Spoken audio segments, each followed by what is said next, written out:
এটা হচ্ছে DJI Neo 2। এটা নিয়ে বিস্তারিত আজকে ভিডিও বানাবো আপনাদের জন্য, এবং এর বিস্তারিত এবং টোটালি আমরা খুঁটিনাটি বিষয়গুলো আপনাদের কাছে ইনডেপথ তুলে ধরার জন্য মূলত নিয়ে আসছি। এর অসংখ্য ইউটিউবে আপনারা অসংখ্য ভিডিও পাবেন, কিন্তু ডিটেইলি ভিডিও পাবেন না। আমরা এটা প্রায় 2 সপ্তাহ ধরে ব্যবহার করছি এবং এটার ফুল ডিটেইলি খুঁটিনাটি ব্যাপারগুলো আপনাদেরকে জানাবো, এবং জানানোর কারণে আমরা এই DJI Neo 2 ড্রোনটা ফুললি এক্সপ্লেন করে দেখাবো।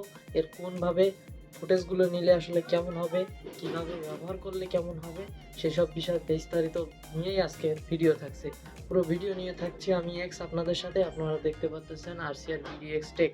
কম্বো প্যাক হিসেবে আপনারা কি পাবেন এই ড্রোনটাতে? কম্বো প্যাক হিসেবে আপনারা পাবেন একটা ড্রোন, একটা ডঙ্গল, এটাকে ডঙ্গল বলা হয় সম্ভবত, এবং এই ড্রোনের যে ফিচার আছে সেটা হচ্ছে অনেক ধরনের AI ফিচার আছে, সেগুলো আমি ধাপে ধাপে বলতেছি। তো এটাতে ফার্স্ট অফ অল আপনারা ব্যাগে কি পাবেন? 3টা ব্যাটারি, একটা ব্যাটারি চার্জিং হোল্ডার, একটা ড্রোন, RC রিমোট এবং 3টা কেবল। একটা লাইটনিং কেবল যেটা আইফোন দিয়ে কন্ট্রোল করতে হয়, একটা টাইপ সি কেবল, একটা type C to type C data cable. এই কিছু জিনিস আপনারা পাবেন কম্বো প্যাকে। এই কম্বো প্যাক যদি আপনারা ড্রোন প্লেস থেকে নেন তাহলে সবথেকে বাংলাদেশে সবথেকে কম পাবেন। এখানে 45,000 টাকার ভিতরে আপনারা এই ড্রোনটি পেয়ে যাবেন। আর যদি আপনারা অন্য অন্য জায়গা থেকে নেন সে জায়গায় কিন্তু অফিসিয়াল গ্যারান্টি পাবেন না ঠিক মতো, এবং সার্ভিস পাবেন না।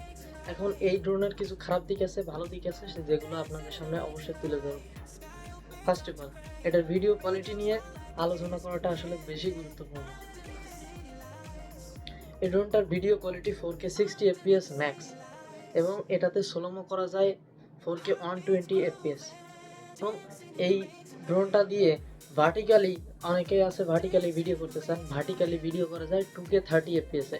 এর বেশি কিন্তু সম্ভব না। 2K 30 fps এ আপনি ভার্টিক্যালি ভিডিও করতে পারবেন, সেটা ডিজিটালি ভার্টিক্যাল হবে, সেটা কিন্তু ডিরেক্টলি ভার্টিক্যাল হবে না। এতে যে গিম্বলটা ব্যবহার করা হয়েছে সেটা 2 অ্যাক্সেস গিম্বল, যেটা কিন্তু অনেক ভালো এবং অনেক সুপিরিয়র, এবং স্টেবিলিটি অনেক ভালো। এটা 1/2 ইঞ্চি সাইজের সেন্সর হওয়ার কারণে এটাতে 4K তে একটু ডিটেল ভালো দিলেও আমি বলবো যে 4K টা প্রপারলি পাওয়া যায় না।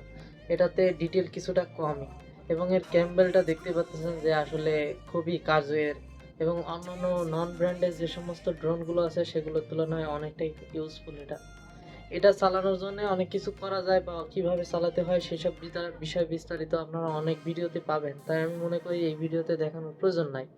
বাট যে জিনিসগুলো বেশি গুরুত্বপূর্ণ, ওয়েল ডিটেলে দেওয়ার দরকার, সেগুলো আমরা দিচ্ছি।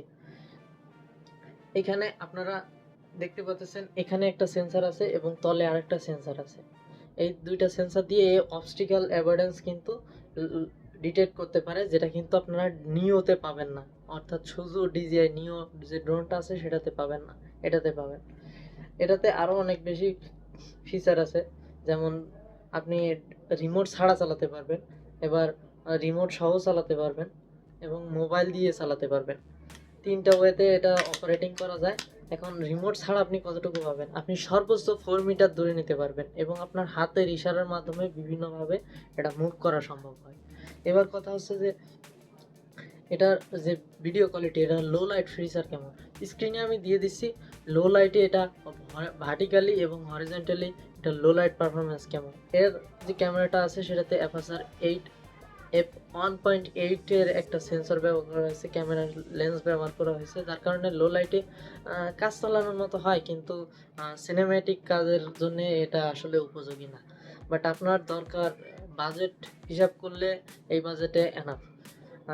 এবং এর যে ভিডিও কোয়ালিটি, আমি বললাম যে মোবাইলের অনেক মোবাইল আছে এর থেকে বেশি ভিডিও 4K তে ডিটেল বেশি দিয়ে থাকে, বাট সেই হিসাবে এটার 4K ডিটেলটা এতটা সুপিরিয়র না, এবং ভার্টিক্যালি যে 2K তে ভিডিও করা যায় সেটাও বেশি একটা সুন্দর হবে বলে মনে হয় না। তারপরেও আমি বলবো যে ড্রোন না থাকার থেকেও ভালো থাকাটা দরকার।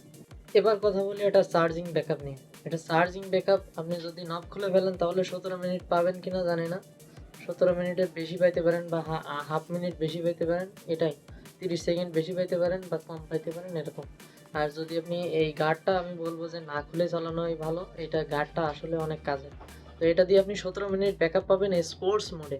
আপনি যদি নর্মাল মোডে চালান, কন্ট্রোল মোডে চালান, তাহলে কিন্তু আপনি পাবেন না 17 মিনিট পাবেন না, তারও কম পাবেন। এবং এটা দিয়ে ফুটেজ 10 মিনিট নেওয়া যায়, মানে আপনি 10 মিনিটের মতো ভিডিও নিতে পারবেন। আর মন্ট্রোলিংয়ে দেখা যাচ্ছে যে চার্জ শেষ হয়ে যাবে, এর বেশি আপনি চার্জ পাবেন না। তো এটার ব্যাটারি ব্যাকআপ নিয়ে একটু প্যারা খাবেন, আপনারা খুব প্যারা খাবেন।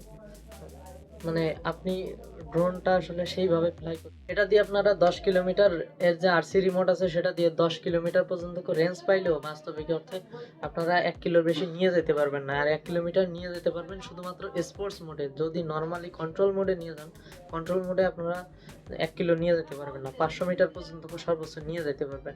তারপরে আমি বলবো যে নিয়ে গেলে আপনার চার্জটা ঠিক মতো থাকবে না। 100% থাকলে আপনি নিয়ে যেতে পারবেন, তাছাড়া আপনি যদি 60% হয় তাহলে হাফ কিলোমিটার দূরে নিয়ে যাবেন, আবার ফিরে রিটার্ন টু হোম করতে 30%-এ ফিরে আসতে পারবে না। এই জন্য আমি বলবো যে 100% চার্জ দিয়ে 500 মিটার বা 1 কিলো পর্যন্ত আপনি স্পোর্টস মোডে নিয়ে যেতে পারবেন, কন্ট্রোল মোডে কিন্তু না। কন্ট্রোল মোডে আবার একটা বড় সুবিধা হচ্ছে এর অবস্টিক্যাল অ্যাভয়েডেন্সগুলো দেখে শুনে চলতে পারে। বাট যদি আপনি ইসে থাকেন, যদি আপনি স্পোর্টস মোডে থাকেন, তখন কিন্তু এটা কন্ট্রোল হবে না।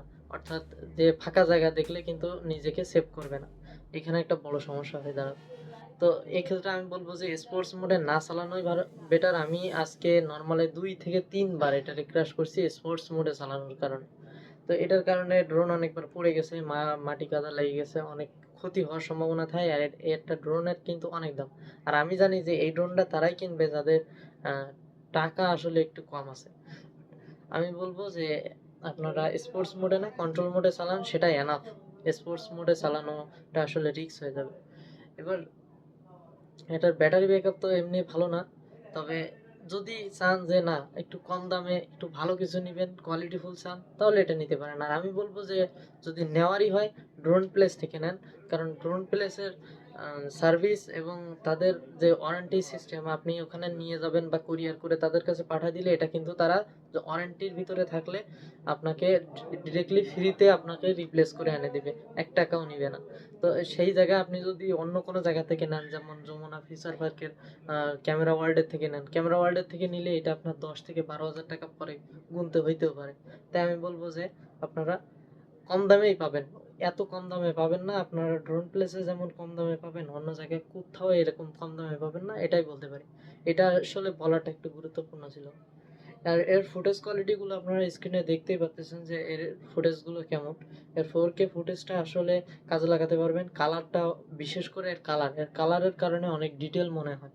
অ্যান্ড আমি বলবো যে 4K-তে আরও বেশি ডিটেলের প্রয়োজন ছিল, বাট সেই ডিটেল সেটা আসলে অনেক সাইজের সেন্সর হলে হয়তো বা বেশি ডিটেল পাওয়া যাইতো। বাট আমি বলবো যে এনাফ, এটুকু ডিটেলই এনাফ। আর 2K ভার্টিক্যালি যদি 2K-তে না হয়ে 4K-তে হয়তো আরও বেটার হইতো। কিন্তু ভার্টিক্যালি এটা 2K 30 FPS-এ ভিডিও করতে পারে। আর এর ভার্টিক্যালি এবং ফলো অপশন এগুলো খুবই কাজের। আর এটাতে বিল্ট ইন আপনি 40 GB জায়গা পাবেন, যেটা হিউজ। এর একবারে ব্যাটারি দিয়ে প্রতিদিন আপনি চার্জ দিয়ে ফুললি ভিডিও করলেও, ফুললি 4K 60 FPS এ ভিডিও করলেও এটার জায়গা স্টোরেজ শেষ হবে না। প্রায় 40 GB 42 GB'র মতো জায়গা আছে এটাতে, বিল্ট ইন স্টোরেজ। তো সেটা দিয়ে আপনার এনাফ চলে যাবে। আর এটার যে কন্ট্রোলিং সেটা তো বিস্তারিতই বললাম, এবং এর লো লাইট পারফরমেন্সও মোটামুটি দেখা যায়, চলা যায়, এবং ফুটেজ নেওয়া যায়, রাতের দৃশ্য এগুলো নেওয়া যায়। এটার রাতের কোয়ালিটি একেবারে খারাপ না। আমি বলবো যে আপনারা হয়তো বা এই দামে কনফিগার করতে পারেন শাওমির ফিমি মিনি দিয়ে। শাওমির ফিমি মিনির থেকে আমি বলবো এটার লো লাইট ক্যাপাবিলিটি আরও বেটার, কারণ এটার sensor size half inch sensor হলে বুঝতেই পারতেছেন যে একটা বড় সড়ো সেন্সার। আর এটাতে যেহেতু 2 এক্সেস গেমবল আছে, আগের নিও 2 থেকে এটা অনেক বেটার। আর যদি আপনার চালানোর অভ্যাস না থাকে আপনি চালাইতে না জানেন, তবে এই ড্রোন আপনার জন্য, কারণ এটা একটা পোষা পাখি, অনেকেই বলে আসলে এটা একটা পোষা পাখির মতো। এবং এই ড্রোনের ফিচার অনেক ভালো, অন্যান্য ড্রোনের তুলনায় এই ড্রোনের কোয়ালিটি, শক্তপোক্ত, ডিউরেবিলিটি, আমি অনেকবার ক্র্যাশ করছি বললাম। তো এই ক্র্যাশ করার ফলে কিন্তু এই ড্রোনটা কিছুই হয়নি, কারণ এর যে গার্ড আছে, গার্ডের মাধ্যমে কিন্তু এটা প্রোটেকশন হয়, এর পাখা ভাঙার পসিবিলিটি খুবই কম। আর এই ড্রোনটা যথেষ্ট শক্তপোক্ত। আপনারা ভাবতেছেন কেমন শক্তপোক্ত, অবশ্যই প্রচণ্ড শক্তপোক্ত। হ্যাঁ, তবে আবার ফেলা দিয়ে চেষ্টা করবেন না, এটা অনেক দামি ড্রোন। তো এটাই ছিল এই ড্রোনের ফুল রিভিউ। আপনারা ভালো থাকবেন, সুস্থ থাকবেন। আল্লাহ হাফেজ।